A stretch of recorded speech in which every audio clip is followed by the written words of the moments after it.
Good morning DD squad. আশা করি তোমরা সকলেই খুব ভালো আছো। সময় মতন কিন্তু আমি লং ভ্লগ আর শর্টস দুটোই দিচ্ছি। তোমরা দেখছো না বা স্কিপ করে যাচ্ছ, সেটা আলাদা বিষয়। আজকে যে ভিডিওটা শেয়ার করছি, এই ভিডিওটা কিন্তু কালী পুজোর দিনে ছিল।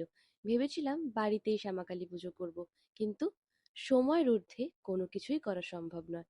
সঠিক সময় হয়তো আসেনি নিজের বাড়িতে পুজো করার, কোনো বাধাই কিন্তু পড়েনি।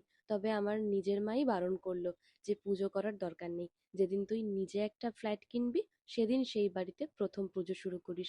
ব্যাস, আমিও সেই মতনই ভাবলাম যে মা ঠিকই বলেছে।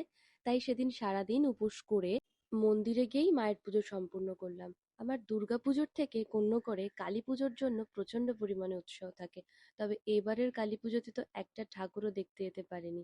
আশা করি পরের বছর সমস্ত পুজোগুলোই আমাদের সবারই ভীষণ ভালো যাবে। তবে দেখো আমার মাকে কত মিষ্টি লাগছে, দু মা কিন্তু পাশাপাশি। আর তোমরা যারা যারা কালী পুজো স্পেশাল লং ব্লগটা দেখোনি, তোমরা চট করে গিয়ে কালী পুজো স্পেশাল লং ব্লগটা দেখে এসো। আমি নয় কমেন্ট বক্সে কালী পুজো স্পেশাল লং ব্লগের লিঙ্কটা শেয়ার করে দেবো। আর আমাকে কেমন লাগছে অবশ্যই কিন্তু কমেন্ট করে জানিও।